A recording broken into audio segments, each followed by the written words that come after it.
Magandang gabi po sa ating mong lahat. Batiin nyo nga po muna yung mga katabi ng isang magandang gabi. Mainit po kanina maghapon, pero dito po sa loob ay nilalamig. Maliban na baka ako lang po nilalamig at ako lang po ang kinakabahan. So, salamat po sa biyaya po ng muli ng Panginoon na tayo po muli ay nagkasama-sama. Ano po, sa labas kanina siguro, hindi, madami siguro na-stroke or kaya iba't ibang klase ng mga nangyari.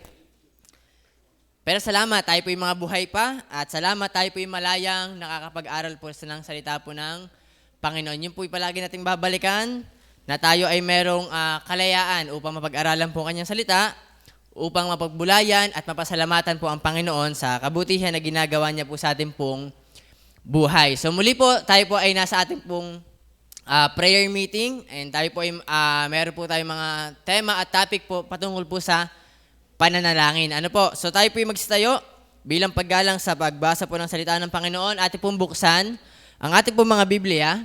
Salamat po. Madami po tayong bisita ngayong gabi. Inyo pong buksan ang inyo pong mga Biblia. Samahan po mga bisita na inyong mga katabi. Sa 2 Chronicles chapter 1, verse 7 hanggang 13. Ating pong basahin ang salitan. Ako po and then kayo po ang sunod. And then sabay-sabay po tayo sa dulo pong verse. Ano po? Say amen nga po. Unarihan na po kayo? Amen. Ating pong basahin. Nang gabing yaon ay napakita ang Diyos kay Salomon at nagsabi sa kanya, hingin mo kung ano ang ibibigay ko sa iyo.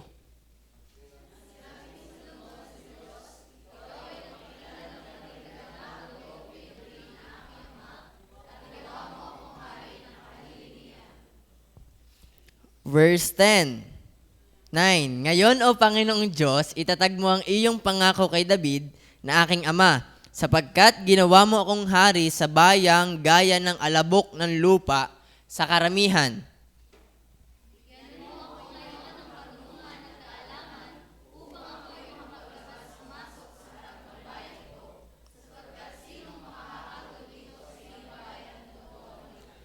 At sinabi ng Diyos kay Salomon, sapagkat ito ang sumaiyong puso at hindi ka humingi ng kayamanan, pag-aari o karangalan, o buhay man ang nangapopoot sa iyo, o humingi ka kaya ng mahabang buhay, kundi humingi ka ng karunungan at kaalaman sa ganang iyong sarili, upang iyong mahatulan ang aking bayan na aking pinanggawan sa iyo na hari.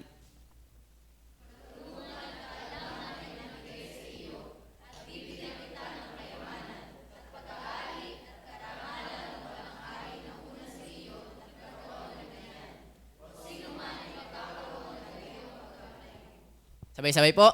Sa gayoy dumating si Salomon mula sa mataas sa dako na nasa Gabaon, mula sa harap ng tabernakulo ng kapisanan hanggang sa Jerusalem at siya'y naghahari sa Israel. Ngayon pong gabi, ang ating pag-aaralan ay The Prayer of Solomon. Tayo po ay mag-pray po muna. Panginoon, magandang gabi po. Salamat pong muli, Panginoon, sa biyaya ng buhay na patuloy niyo pong ipinapahihiram, Panginoon, sa amin. Salamat, Panginoon, sa inyong mayamang awat biyaya sa mga nakarang araw. Ganun din kahit po kanina maghapon, Panginoon, napakainit po ng panahon.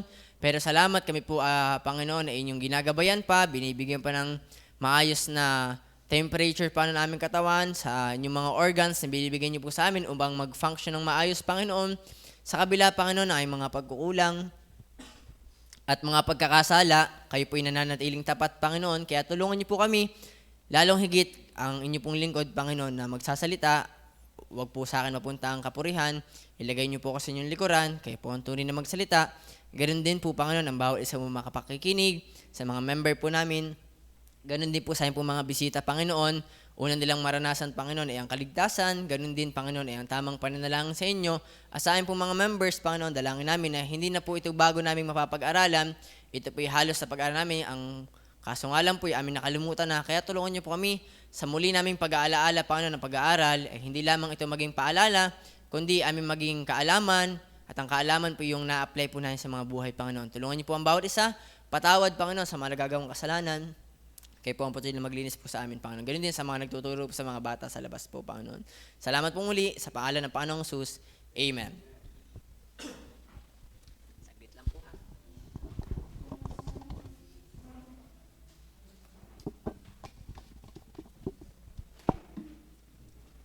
Okay po. So, sa mga nakaraan po natin pag-aaral, atin pong sa mga first attender po natin ng prayer meeting, tayo po nag-aaral po ng patungkol sa pananalangin. Ano po? So, pinag-aaralan po natin sa Biblia, sino yung mga tao, paano sila nanalangin, or ano yung kanilang ipinalangin, or ano yung naging tugon sa kanila ng Panginoon.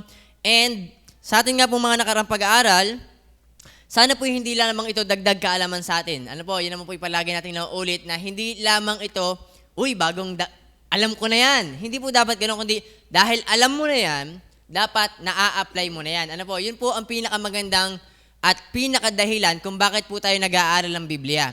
Upang malaman natin, upang maintindihan natin, at upang maisagawa po natin. So ngayon pong gabi, nais po nating matutunan ang kwento po ng pananalangin po ni Solomon. Okay po, so meron lang po tayong nais itanong po ngayong gabi at nais ko pong kayong itanong nyo din ito sa inyong sarili. Halimbawang tatanungin ka ng Diyos na ang ganitong sistema. Pag tinanong ka ng Diyos, kahit ano, pwede mong hilingin. Kahit ano. Tapos, in that moment na matapos mong masabi yung iyong prayer request o yung iyong hiling, matutupad kaagad. Ano po? Bigyan ko po kayo ng mga 10 segundo upang pag-isipan. Isipin mo, at kung anong maisip mo, tutuparin kaagad ng Panginoon. Shooting a pit.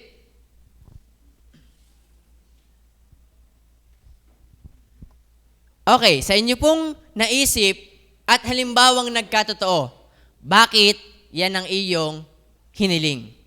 Or bakit yan ang iyong ipinalangin? Kasi po, nangyari na po yan, lalong higit sa kwento po ni Solomon. Ang kwento po dito, tinanong siya ng Panginoon, ano ang nais mong ibigay ko sa iyo? And after nun, ibinigay yun ng Panginoon. Ibig sabihin, tayo po'y nakikipag-usap sa Diyos na meron talagang kakayanang duminig ng panalangin. Kaya itinama ng Panginoon na hindi tayo nananalangin sa mga rebulto, sa mga imahen, sa mga rosaryo, at sa kung ano-ano mang anito, sa sagingan, sa bundok, sa paanan ng bundok. Hindi tayo nananalangin doon. Bakit? Tayo naniniwala na ang Diyos natin ay hindi kaya nating ipantay doon. Ang Diyos natin ay walang kapantay na dapat siya lamang ang ating pinapanalanginan. Ngayon po, ang kwento dito, we hope and pray na si Solomon ay maging magandang paalala sa atin, hindi lang ano ang ating ipinapanalangin, kung sino ang ating pinapanalangin, at lalong higit, bakit mo dapat yang ipanalangin. Ano po? So, ang context po ng ating pag-aaral sa 2 Chronicles, ito lang po yung nasabanggit ko po last time, ang 2 Chronicles po ay more on summary ng mga nangyari sa mga nakaraang chapters, tulad ng Samuel and Kings. So, kung kayo po nagbabasa ng Bible sa Chronicles, parang nabasa ko na to. Kasi po, ang Chronicles ay sinamary ang mga nangyari sa mga nakaraang book. Ngayon po, ang 1st and 2nd Chronicles, yan po talaga hindi magkahiwalay. Sa Bible po na yan, bago po yung nabuo, bago po magkaroon ng canon, yan po yung magkadugsong. Ibig sabihin, kung nais pong balikan ang kadugsong ng 1st Chronicles, 2nd Chronicles, ibalik nyo lang po yung chapter 1 ng 2nd Chronicles sa chapter 29 na pinag-aralan naman po natin last time. Yun naman po panalangin ni David. Ngayon, makikita po natin dyan yung kwento sa verse, balik po tayo ng chapter, 1 Chronicles 29, verse 22. Ang sabi po dito, at nagkainan at nag-inuman sa harap ng Panginoon ng araw na iyon na may malaking kasayahan at kanya nilang ginawang hari na ikalawa si Solomon na anak ni David na pinahira ng langis sa Panginoon upang maging pangulo at sadok upang maging saserdote. Verse 23, at nang magkagayoy, naupo si Solomon sa luklukan ng Panginoon na pinaka-hari. Nakahalilin David ng kanyang ama at guminhawa at ang buong Israel ay tumalima sa kanya. Ngayon, ano po bang ibig sabihin natin? Bakit itong si Solomon ay may ganitong prayer? Bakit sinabi kanina sa ating mong binasa, karunungan at kaalaman na kanyang hiniling sa Panginoon? Kasi po, babalikan natin, siya ay kukuha o siya ang papalit sa kanyang tatay. Merong ipapasa sa kanyang mabigat na isang gawain. halimbawa nga po, di ka sa school, wala namang sabing, ako ang mag-PPTA president. Minsan nga, napipilitan lang eh. Ganun din sa school, ako ang magka-classroom president. Bakit? Hindi magiging madali kapag nais mong maging mamuno or nais mong pangunahan ng tao. Bakit? Tao yan. Ngayon, ang kwento naman po, ang Israel, bukod sa tao sila'y magugulong tao. Bakit? Sila'y nanggaling, kahit sila'y bayan ng Panginoon, sila po'y nanggaling sa Ehipto, pinalaya sila ng Panginoon, nag-spend ng time sa wilderness or sa ilang kung saan sila. Madaming pinatay ang Panginoon, madami sila naging reklamo sa Panginoon, pero nakita din natin doon kung paano nilinis ng Panginoon ng Israel. Ngayon, alam ni Solomon, ito yung mga tao na aking pangungunahan. Nung namatay yung kanyang tatay, alam niya, ako na ang papalit. Paano ko to gagawin? Naandun sa puntong, paano ko to sisimulan? Ang dami ng Israelita, ang gugulo ng Israelita, at mahirap pangunahan ang mga taga-Israelita. Minsan nga lang, paghari, magandang pakinggan, hari ng Israel. Or kaya isang leader. Pero sa likod nun, mahirap pong manguna. Sa mga nanay at tatay nga lamang, may 2 anak ay iyak na, may 3 o 5, kahit mga ilan, ay hirap na. Dito po, tingnan sabi, sa chapter 1, verse 9, ang sabi po diyan, sa dulong part, ginawa mo akong hari sa bayang gaya ng alabok ng lupa sa karamihan.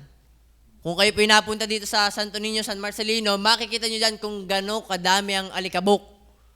Nagliliparan po talaga. Ngayon, ganyan dinescribe ni Solomon, ganito po kadami Panginoon ng Israel. Tapos, ako ang gagawing hari. Kaya po dumating yung punto, bakit naging ganito ang prayer po ni Solomon. Ngayon, sa kanya pong pananalangin, alam niya na mahirap ang kanyang sasalubungin. Alam niya na hindi magiging madali ang kanyang pamumunuan. Ngayon, ano po ang naging kanyang reaksyon? Kasi po, kung tayo siguro nasa kanyang kalalagayan, madalas sa atin kapag mahirap na ang dadaanan, ano nangyayari? Mas lalong lumalayo sa Panginoon. Mas nararamdaman natin ang hirap. Bakit? Nai-stress tayo. Paano to? Paano yan? Pero si Solomon, alam niya ang kanyang gagawin. Kaya nais po nating matutunan na tayo maging katulad ni Solomon. Na alam niyang mahirap, dun sa lumapit sa kayang solusyon ng hirap na kanyang mararanasan. Ano po? So, yun po ang context po ng 2 Chronicles. Merong ipapasang kaharian kay Solomon at mahirap ang kanyang gagampanin. Ano po? So, number 1, maikli lang naman po siguro ating mong pag-aaral ngayong gabi. Number 1, anong makikita natin in Solomon's prayer? In Solomon's prayer, we can see, number 1, is God's appearance. Tingnan niyo po ang sabi ng verse 7. Nang gabing yaon ay napakita ang Diyos kay Solomon at nagsabi sa kanya, hingin mo kung ano ang ibibigay ko sa iyo. Ano yung makikita nyo? Number 1, na lagi naman natin nababanggit, lagi nating babalikan na ang pananalangin po'y pribilehiyo lamang. Nabanggit ni Brother Romel last time na yung kay David na pananalangin ay pribilehiyo at sa lahat ng klase ng pananalangin, ito po'y pribilehiyo. Tayo ay makasalanan, tayo ay napakaliit, magbigay lamang kayo sa Google Maps, inyong balikan kung gaano kaliit tayo, tapos pwede kang makipag-usap sa Panginoon, ikaw nagagaalikabok. Isang malaking pribilehiyo na magpakita at kaya mo makipag-usap sa Panginoon. Ay dito nga po sa atin, kapag alisin ko na, wala ka na makakausap. Bakit? Sarado na Balik ka na lang utoy bukas. Or sa iba naman, kapag mahaba ang pila, dadaan ka pa sa mahabang pila. Ngayon nga po, iba-iba, meron tayong social media, madali na makipag-usap. Pero makikita natin yung God's appearance, yung pribilehiyong makausap po natin ang Panginoon. Pero, bago po yung God's appearance, tingnan niyo muna ang ginawa ni Solomon. Balikan natin ang verse 1-6. Para po inyo pong basahin habang aking pong kinikwento, si Solomon po, dahil nga po ipinasa kanya, siya po'y sumamba sa Panginoon. Siya'y umakyat sa tinatawag na Gabaon. Ang Gabaon po, dahil wala pa silang temple, meron silang altar na ginawa. At sa altar na to, doon sila naghahain, doon sila naghahandog, doon po sila nakikipag-usap sa Panginoon. At tingnan niyo po yung effort na ginawa po ni Solomon sa verse 6. At si Solomon ay sumamparoon ng nambanang tanso sa harap ng Panginoon na nasa tabernakulo ng kapisanan at naghandog ng 1,000 handog na susunugin. Tayo nga, sapat na sa atin medyo mabigat pa yung isang handog. Kay Solomon, bakit? Kilala niya ang Diyos na kanyang hahandugan. 1,000 handog lamang naman po ang kanyang ginawa. Bakit? Alam niya na ang Diyos ay mataas, siya ay mababa. Alam niya na ang Diyos ang kanyang haharapin, hindi pwede yung pwede na. Hindi pwede sa Diyos ang pwede na. Dapat sa Panginoon yung best. Ngayon, sa kalagayan ni Solomon, ang best para sa kanya, makapaghandog ako sa Panginoon. Ngayon, makikita natin po dyan yung effort. Kasi tayo minsan, naandun agad tayo sa tanong, kailan kaya ako sasagutin ng Panginoon? Or kailan kaya ako tatanungin ng Panginoon? Naandun agad tayo sa, anong gagawin sa akin ng Panginoon? Pero hindi natin nagagawa, ano ba dapat ang gagawin ko muna? Para tayong batang nakaganon agad sa magulang. Hindi pa naman nagagawa ang pinapagawa ng magulang. Parang sa isang empleyado, nakaganon agad dun sa payslip. Wala pa namang ginagawa. Pero si Solomon, alam niya na ang way para makausap ko ang Panginoon, maghahandog at makikipag-usap ako sa Kanya. Naandun yung effort ni Solomon. Kaya naman, nakita ng Panginoon yung effort ni Solomon, kaya we can see God's appearance. Kasi po minsan, ang response natin ay lalong palayo sa Panginoon. Pero ang response si Solomon, lalong paglapit sa Panginoon. Bakit? Alam ni Solomon na ang Diyos ang naglagay sa kanya. Tingnan niyo po yung sabi ng verse. Sa verse 9, ngayon, O Panginoon, itatag mo ang iyong pangako kay David na aking ama sapagkat ginawa mo akong hari sa bayang gaya ng alabok na lupa sa karamihan. Alam ni Solomon na ang Diyos ang naglagay sa akin dito. Kaya hindi siya masyadong nape-pressure. Alam ni Solomon na merong purpose ang Panginoon kung bakit niya ito ginawa. Alam niya na ang Diyos ang naglagay sa akin dito, alam kong ang Diyos din ang magpapadali at mag-aayos ng aking kaharapin. Kasi po, madalas sa atin din, nakakalimutan natin, minsan balikan, ano ba nangyayari? Bakit tayo nai-stress? Bakit ba tayo nalulungkot? Bakit ba tayo nahihirip? Nakakalimutan natin na ang Diyos ang may dahilan nito. Pero minsan, ang way naman natin ng pag-interpret dito, pinapabayaan na ako ng Panginoon, ako ay pinapahirapan ng Panginoon, ay pumaga, ako atay ganito, ganyan, pero hindi natin nakikita yung kabilang side ng purpose ng Panginoon. Ang sabi ng Panginoon, meron siyang gagawin kay Solomon. And na naging response ni Solomon, yung pribilehiyo na mag-appear sa kanya ang Diyos. Na makita niya ang Diyos at tanungin ng tanong, ano ang nais mong ibigay ko sa iyo? Di ka po, yun ay malaking pribilehiyo, yung mag-appear sa iyo ang Panginoon. Minsan nga ang inyong boss sabihin sa iyo, sipag mo anong gusto mo? Baka palakpak ang tenga mo, boss mo yung nagtatanong. Or kaya si mayor, nakita mo, ito, anong gusto mo? Pag hindi ka manatuwa, tinanong ka ng isang mataas ang kalagayan na tao, pero halimbawang ang Diyos kayo magtatanong sa atin ng ganon, ano ang nais mong ibigay ko sa iyo? Na alam natin, nadidinggin po ng Panginoon. At dapat, alam din natin na ang Diyos ang may control po ng lahat. Yung God's appearance comes when we meet Him. Ang Diyos ba yung nagpapakita pa din sa atin ng ngayon personally? Hindi na po. Tayo naniniwala na tapos na ang Biblia, na kapag nais mong kausapin ang Panginoon, mananalangin ka. Kapag nais mo namang kausapin ka ng Diyos, magbasa ka ng Biblia. Nais mong marinig ang salita ng Panginoon, basahin mo ng malakas ang Biblia. Ano po? Hindi mo na kailangan parang mag-aantay ka sa sagingan ng, okay, dito ata kakausapin ng Panginoon. Magbasa ka ng Biblia, kinakausap ka na ng Panginoon. Kasi hindi na tayo katulad ni Solomon na merong literal na God's appearance.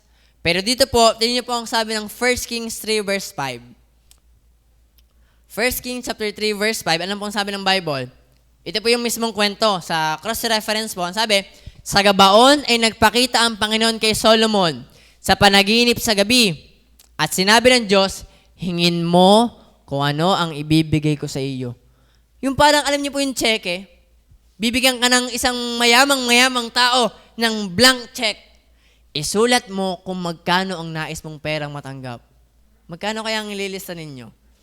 Pili kayo hindi kayo maglalagay ng piso. Baka hindi mabilang yung zero. Blank check eh. Halimbawang bigyan ka din nga ng Panginoon ng pagkakataong dinggin ng Panginoon ang pinaka-hiling mo na. At nais yun ng Panginoon na mangyari sa iyo. Ano ang iyong hihilingin? Pero sa number 1 na makikita po natin, God's appearance. Isang pribilehiyong makausap po ang Panginoon. Wala man tayong literal na everyday blank check. Madalas sa atin ay blankong wallet or blankong bigasan. Pero makikita natin dyan na kahit si Solomon ay mahirap ang kanyang dadaanin, hindi po siya iniwan ng Panginoon. Makikita natin yung pag-appear ng Panginoon in the moment na kailangan siya ni Solomon. In a moment na kailangan niya ang gabayin po ng Panginoon. Ngayon, kung tayo meron din ganong kalagayan, may mahirap tayong dadatnan, sinong una nating lalapitan? Dapat katulad tayo ni Solomon, ang Diyos ang una niyang tinawagan. Ano po? So yun po yung number 1, we can see God's appearance. Number 2, na makikita po natin, yung pong God's approval. Ano po? Sa kwento ni Solomon, tingnan niyo po yung kwento habang ating mong binabasa. Verse 7, tinanong siya ng Diyos, ano ang nais mong hingin na ibibigay ko sa iyo?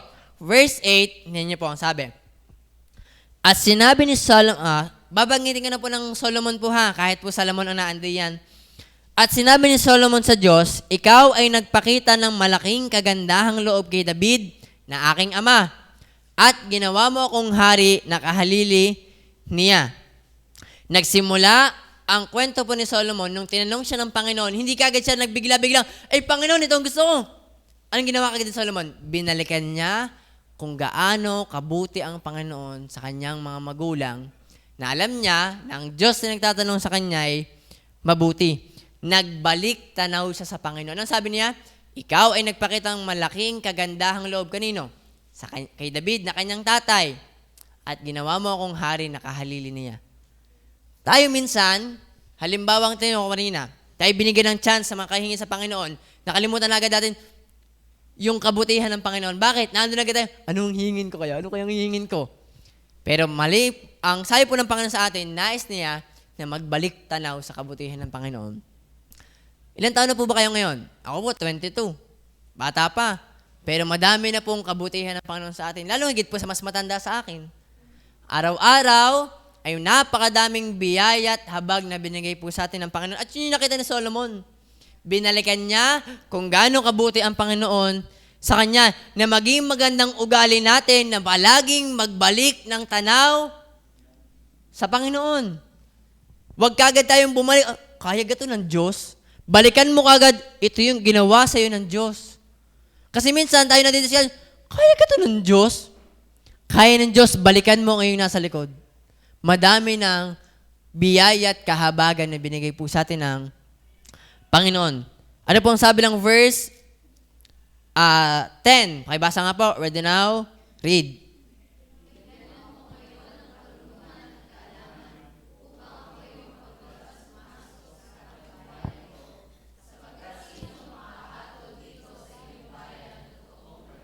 Okay, so nakakita po natin in God's appearance. Number 2, God's approval. Anong ginawa ni Solomon? Nagbalik tanaw sa Diyos.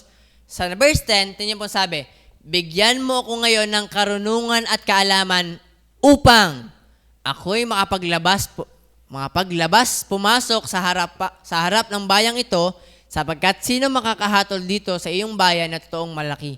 Ang ginawa po ni Solomon, siya'y naging transparent sa Panginoon. Alin niyo po sa pananalangin? Minsan, kahit alam naman natin na ang Diyos alam ang ating puso, tayo minsan nagtatago. Madami tayong tinatago sa Panginoon kahit alam naman natin, nakita tayo ng Panginoon. Alam ng Panginoon ang motibo mo. Alam ng Panginoon ang iniisip mo. Alam ng Panginoon ang puso mo. Pero madami sa atin nagtatago pa din na para bang makapagtatago ka sa Panginoon. Pero sa Solomon, alam niya na hindi siya makapagtago. Anong ginawa niya? Naging transparent siya sa Panginoon. Anong sabi niya? Lord, bigyan mo ako ng karunungan at kaalaman. Para saan? Para din sa iyong bayan. Kasi napakadami nito. Mahirap. Hindi pa ako sanay. Ang nais dyan, naging transparent sa Panginoon upang marinig ng Panginoon ang kanyang pong hiling. At nais din natin ng mga Panginoon sa atin, tayo po maging transparent. Alin niyo po yun, halimbawa ganito, tingin niyo po sa mag-asawa. Halimbawa, alam na nung mister yung ginawa ng kanyang misis. Pero tinatanong pa din, oy, saan ka galing? Alam na kung saan galing, tinatanong pa din, oy, saan ka galing? Halimbawang nagsinungaling yung misis, ano mangyayari? Karibok. Bakit? Alam na naman ng mister, tinanong lang. Eh, minsan tinatanong tayo ng Panginoon, na minsan tayo nag-aalibay din. Kaya ang nais ng Panginoon, dahil wala ka namang alibay sa Kanya, maging transparent ka sa Kanya. At yun ang pinaka-purpose ng pananalangin. Sabi kanina, anywhere on earth you go, He's there from the start.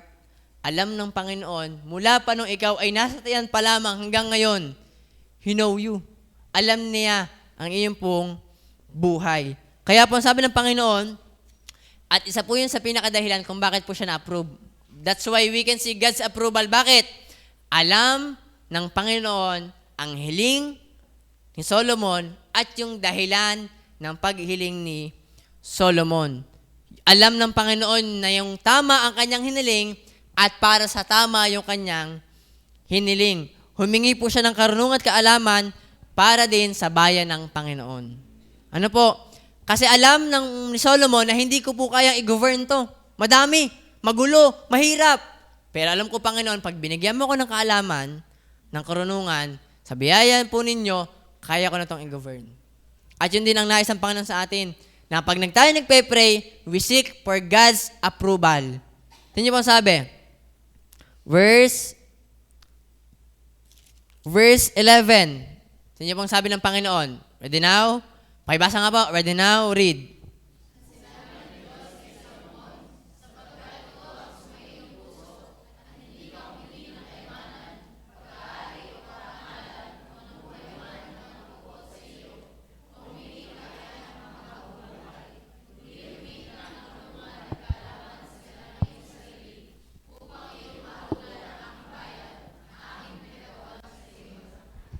Yun po ang sabi, para daw mahatulan ang kanyang bayan. Kasi po, ang isa sa pinakaginagawa ng hari, siya nagde-declare, magiging batas natin, yung justice, paano mangyayari.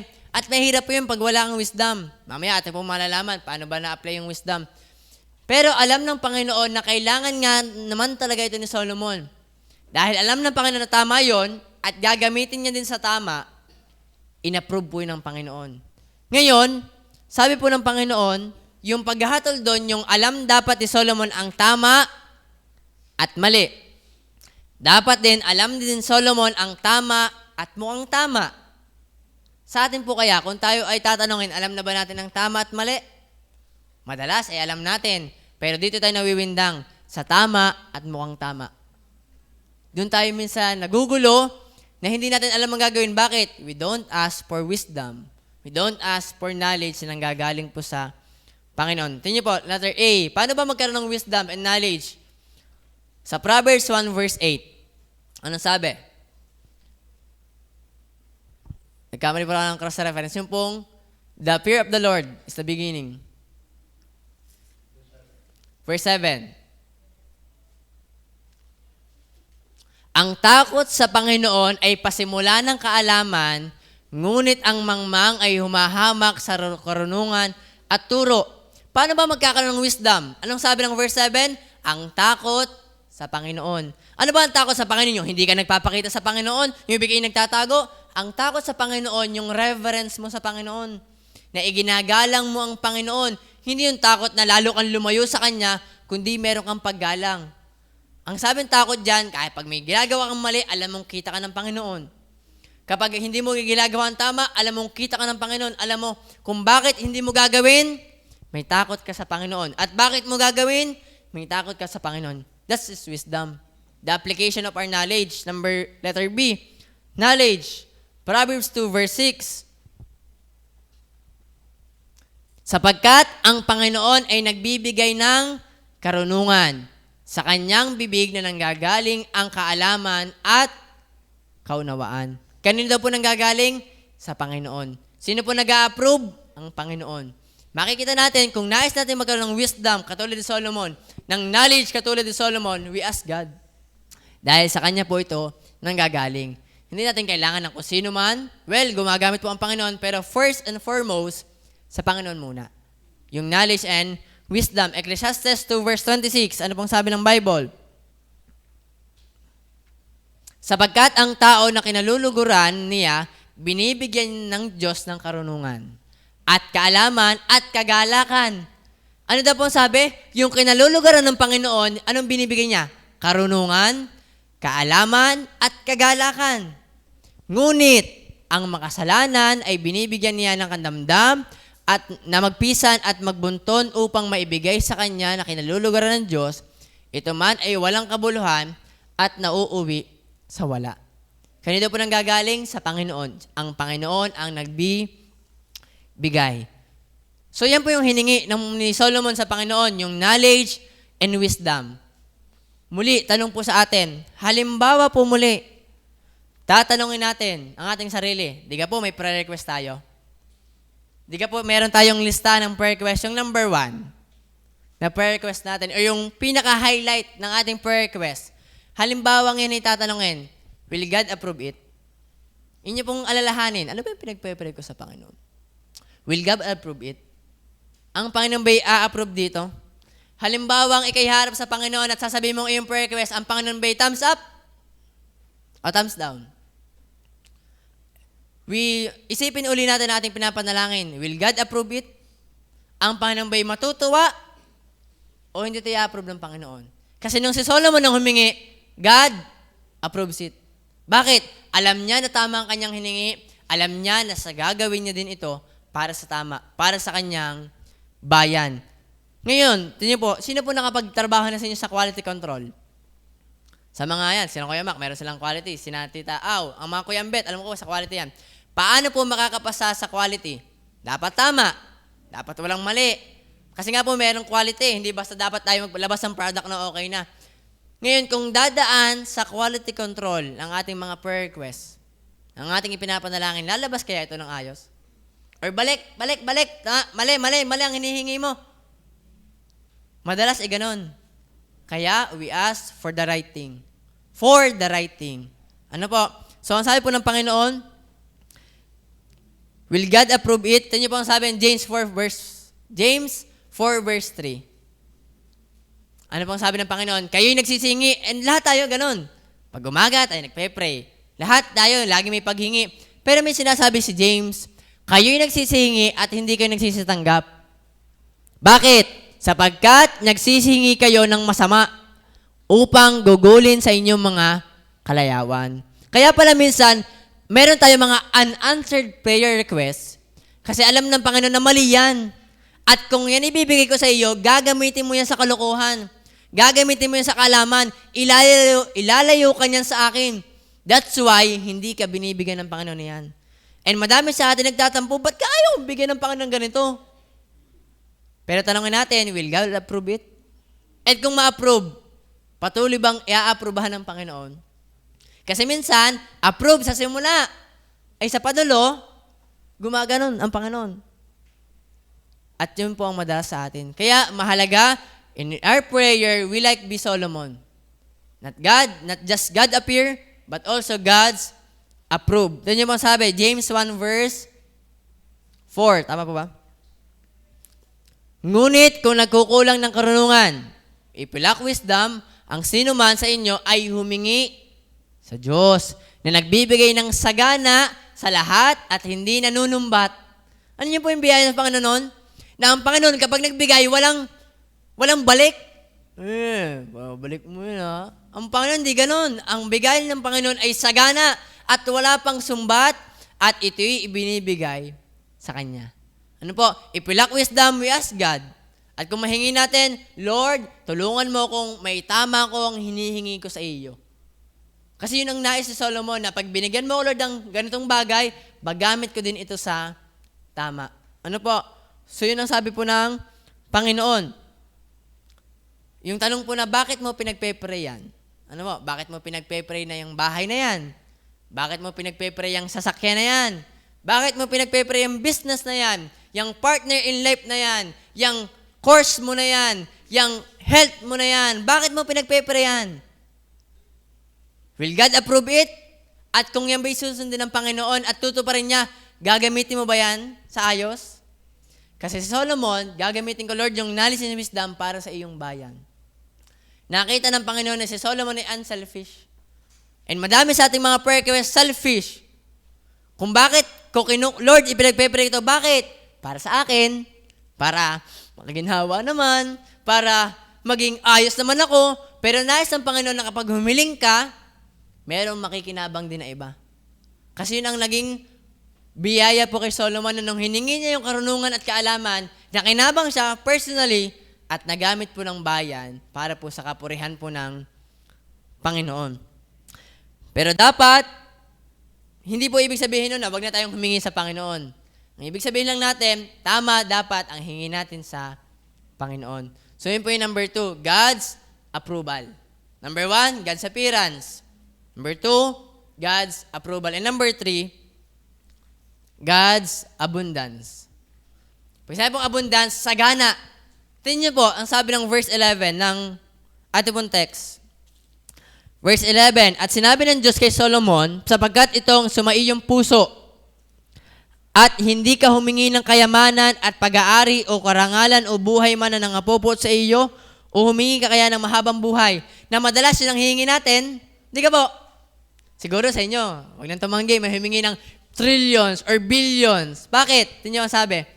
Alam ng Panginoon na pwedeng hingin ni Solomon na ito, kayamanan. Bakit? Pag leader ka, dapat mayaman ka. Or kaya, pag-aari o karangalan. Siyempre, pag leader ka, dapat ikaw ay tinitingala. Or dapat ikaw ay kilala. O buhay man na nangapupot sa iyo. Pag leader ka din ng isa pong kingdom, dapat matalo niyo yung inyong kabila para masakop nyo. Tapos, yung isa pa, mahabang buhay, siyempre.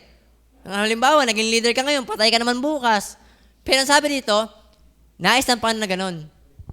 Ang unang hiningi ni Solomon ay hindi yung mga bagay na inaasahan ng Panginoon sa kanya, na minsan ay panalangin natin, kayamanan, karangalan, pag-aari, karangalan. Kaya ang madami sa atin nagsisikap eh. Nagsisikap mag-aral, nagsisikap magtrabaho, nagsisikap maging kilala, nagiging madaming followers. Bakit? Nais nating ma-highlight ang ating sarili. Or minsan, napupuot sa iyo. Lord, sana madapa naman yun.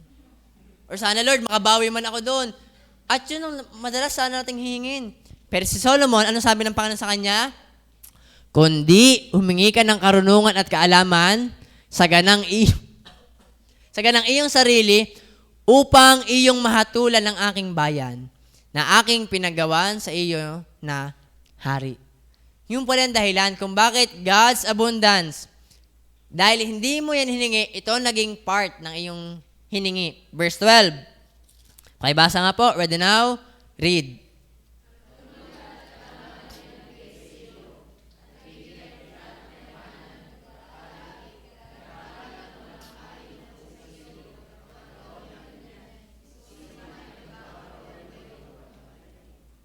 Tingnan mo ang sabi.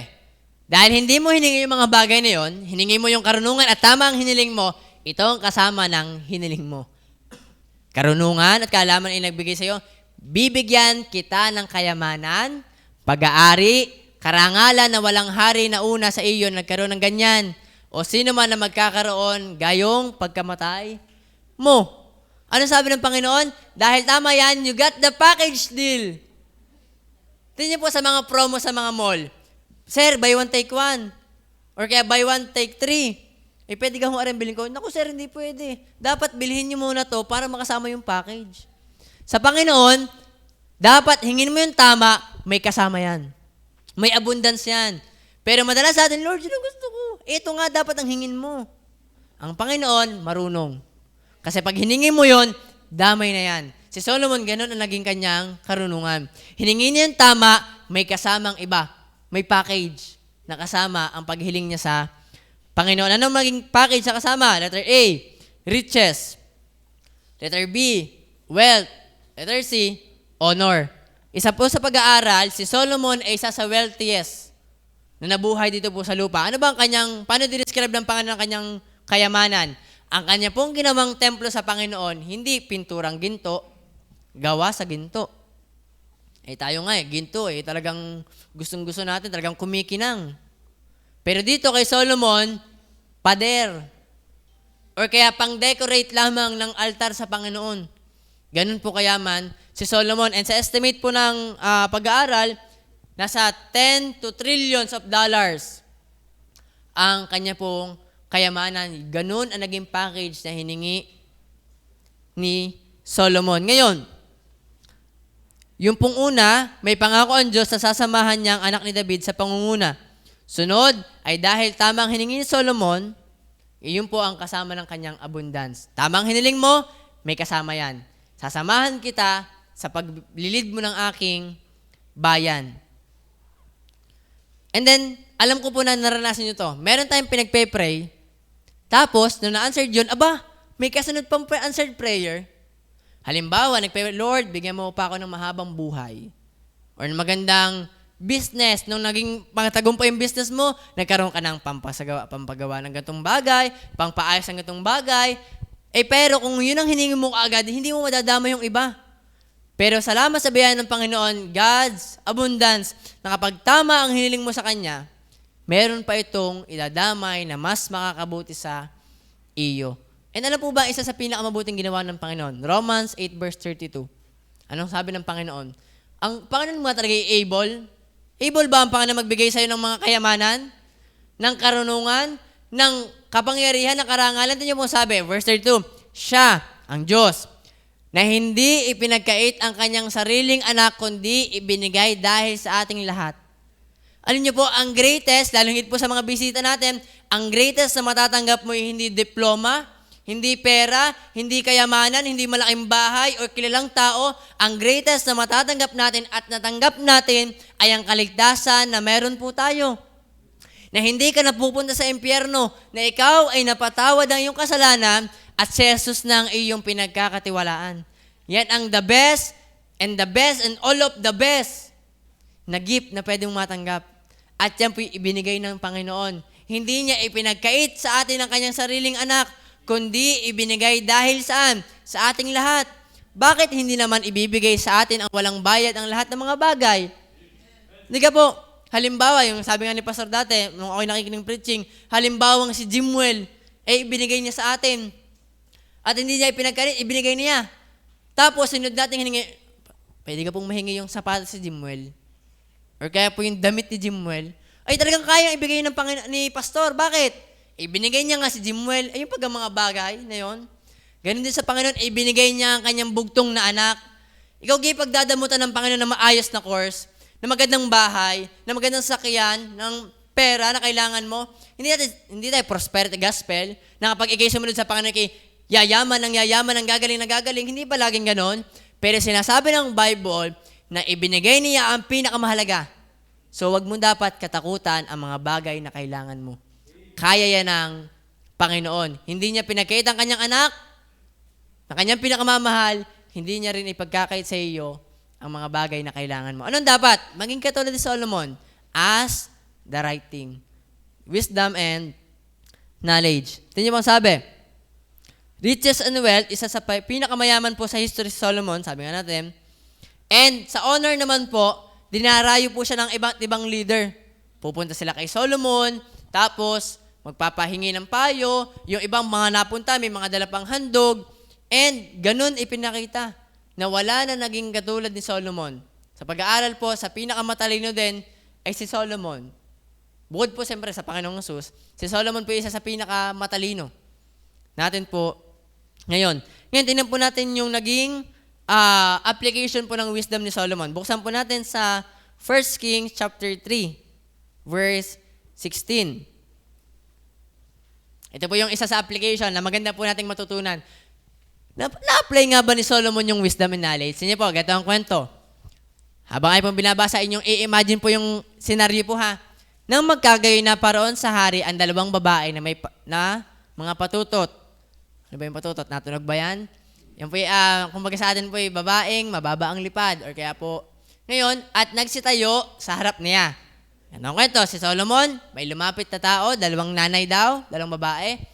Verse 17, at sinabi ng isang babae, O Panginoon ko, ako at ang babaeng ito'y tumatahan sa isang bahay. At ako'y nanganak ng isang batang lalaki sa bahay na kasama ko siya. Ang plot, o ang kanilang settings, magkasama silang 2 babae sa isang bahay. At yung unang ang babae, nanganak. Verse 18, at nangyari ng 3 araw, pagkatapos na ako'y makapanganak, na ang... Ay, basa nga po.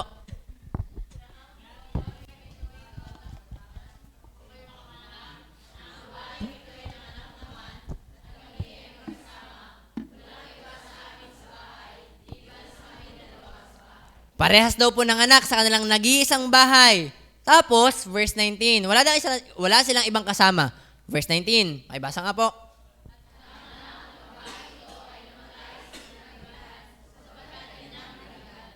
Yun ang nangyari.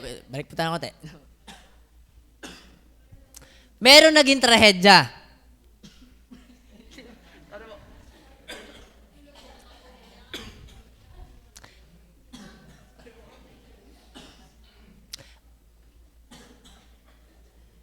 Verse 20 nga po.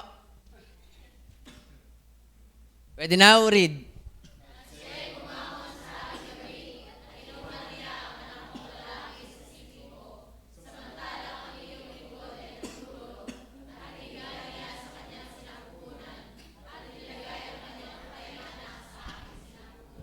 So, ang kwento po ganito, parehas po silang may anak.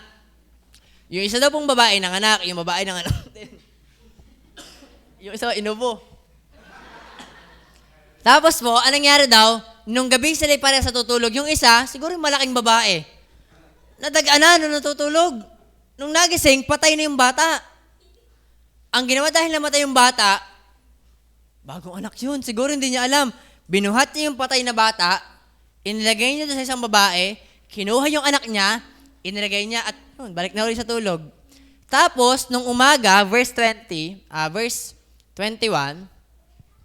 at nang ako'y bumangon sa kinaumagahan,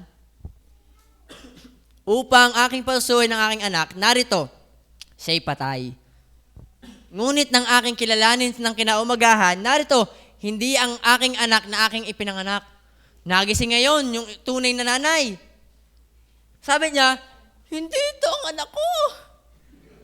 Kanino ito? Hindi niya ito yung anak. Tapos, nakita niyo, na andun yung anak ko. Bakit patay ang nasa akin? Verse 22. At sinabi ng isang babae, hindi, kundi ang buhay ng aking buhay ay ang aking anak at patay ang iyong anak. At sinabi ng isa, hindi, kundi ang patay ang iyong anak at ang buhay ang siyang aking anak. Ganito sila nang nagsalita. Hindi po gantong naupo. Sa harap ng hari. Ang kwento po nila, ang kwento po parehas nila, nagkaganda, buhay ang anak ko, patay yung sayo. Sabi ng isa, buhay ang anak ko, patay yung sayo. Ganon sila nagpapalitan ng salita sa harap ng hari. Kung ikaw si Solomon, sino ang tunay na nanay? Para ka na ngayon sa sa isang, parang anong tawag doon? Face to face. Kung kayo pinanonood nun, may parehong nagkiklaim, pareho na daw nilang anak, wala naman pong DNA nun. Wala naman, kuha naman ng buhok yan, at kuha naman ng lawa yan, papa-DNA natin, walang ganon. Kailangan ng wisdom. Paano in-apply ni Solomon ang wisdom? Verse 23. Okay, basa nga po.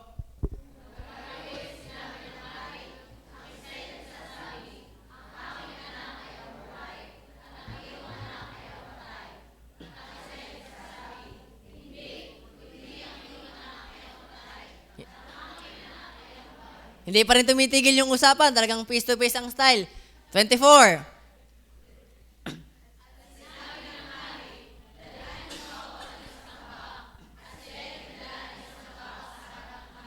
Anong kailangan? Merong makaklaim ng tunay na anak na buhay. Kaya ang ginawa ni Solomon, kuha tayo ng tabak. Kuha ng tabak. May tabak ngayon. Verse 25. Bakit may tabak? At sinabi ng hari,